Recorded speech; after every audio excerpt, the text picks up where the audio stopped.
మనసు కలిగినటువంటి దేవుడు, ప్రేమించే దేవుడు. మనుషులైతే మాట ఇచ్చి మాట తప్పేవారుగా ఉంటారు. ఈ దినము మనకి ఏదైనా ఒక మాట ఇచ్చారంటే రేపు దినము ఆ మాట నిలబెట్టుకోలేని మనుషుల మధ్యలో ఉంటున్నాం మనం. అయితే దేవుడు అలాంటి దేవుడు కాదు. ఆయన మాట్లాడే దేవుడు, మాట ఇచ్చి నెరవేర్చే దేవుడు.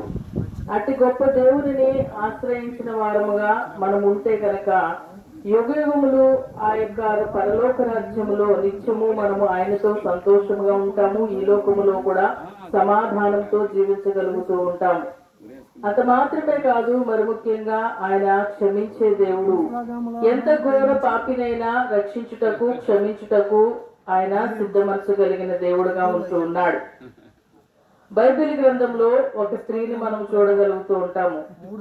చూసినట్లయితే బైబిల్ గ్రంథంలో ఒక స్త్రీ వ్యభిచారము చేస్తూ పట్టుబడుతూ వచ్చింది. ప్రభువారి దగ్గరికి తీసుకుని కొద్దిమంది వారందరూ శాస్త్రులు, పరిచయులు ఆయన ఎందుకు వ్యభిచారంలో పట్టబడిన ఒక స్త్రీని పట్టుకుని వచ్చారు.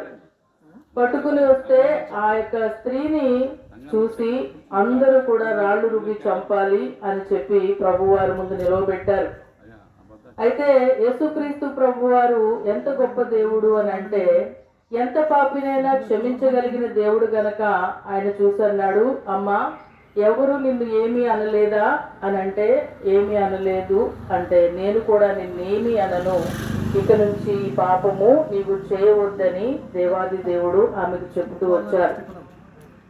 ఎంత ఘోర పాపినైనా మనుషులు క్షమించలేకపోయారు. అక్కడ ఉన్నటువంటి మనుషులందరూ కూడా ఈమె వ్యభిచారంలో దొరికింది, పాపము చేస్తూ పట్టుబడింది, రాళ్లతో కొట్టాలి, చంపాలి అని కేకలు వేశారు. ఈ దినాల్లో కూడా మనం ఏదైనా తప్పిదము చేస్తే శిక్షించాలి అనేటువంటి ఘోరమైన నినాదాలు వినబడుతూ ఉంటాయి.